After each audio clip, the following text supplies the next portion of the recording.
कहा है, सरकार ने कहा है कि हम 70,000 पदों के ऊपर भर्ती करवाएंगे। देखिए भर्तियां जो है सबसे इंपॉर्टेंट एक प्रकार से बेरोजगार के लिए या फिर आप जैसे जो भी विद्यार्थी तैयारी कर रहे हैं उन सभी के लिए सबसे इंपॉर्टेंट चीज यही होती है कि भर्ती जो है वो कब आए।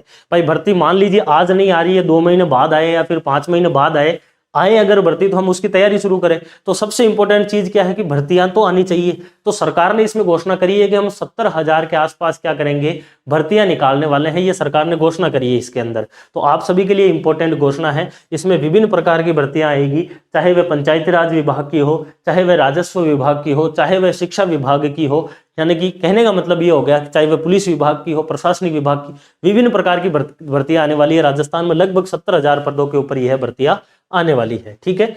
इसके अलावा सरकार ने रोजगार के लिए जो है वह युवाओं के लिए संभाग स्तर के ऊपर युवा साथी केंद्र जो है इसकी घोषणा करी है कि हम युवा साथी केंद्र खोलेंगे संभाग स्तर के ऊपर। इसी प्रकार से प्रत्येक संभाग के अंदर रोजगार जो मेले हैं इनका भी हम आयोजन करने वाले हैं, ये सरकार ने कहा है। इसके अलावा हम जो है वह कैंपस प्लेसमेंट की स्थापना करेंगे, स्किल डेवलपमेंट ट्रेनिंग के लिए जो है वह प्रोग्राम्स का आयोजन करवाने वाले हैं, ये सरकार ने इसमें कहा है। आप सभी के लिए सबसे इंपॉर्टेंट चीज जो है वो 70,000 पदों के ऊपर भर्तियां आने वाली है। दूसरी एक और इंपॉर्टेंट चीज हमारे इसमें कही गई है बजट के अंदर कि समय के ऊपर भर्ती हो जाए। भाई टाइम के ऊपर नोटिफिकेशन आ जाए, टाइम पर उसका जो है वो एग्जाम हो जाए, टाइम पर जो है वो रिजल्ट आ जाए। इस चीज को कहा जाता है चरणबद्ध तरीके से, एक प्रकार से अपन कह सकते हैं समयबद्ध तरीके से भर्तियों का आयोजन।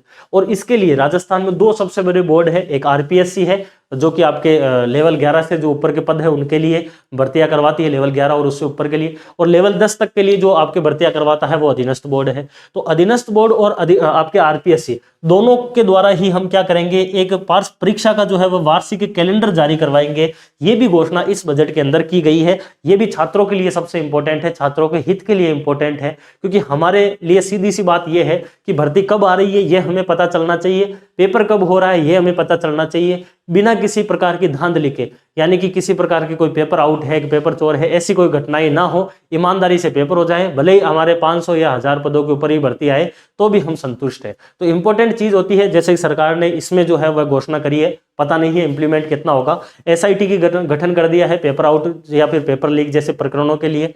दूसरी चीज 70,000 जो है वो पदों के लिए घोषणा भी कर दी है। और तीसरी चीज परीक्षा का कैलेंडर, वार्षिक कैलेंडर जो है वो हर भर्ती परीक्षा का जारी हो जाएगा जब नोटिफिकेशन आएगा उसी दिन। अगर ये 3 चीजें हो जाए तो 3 ही सबसे इंपॉर्टेंट चीज मैं मानता हूं विद्यार्थी हित के अंदर, कि उसको परीक्षा कैलेंडर मिल जाए, कब कब परीक्षा होने वाली है, कब रिजल्ट आएगा, सारी चीजें।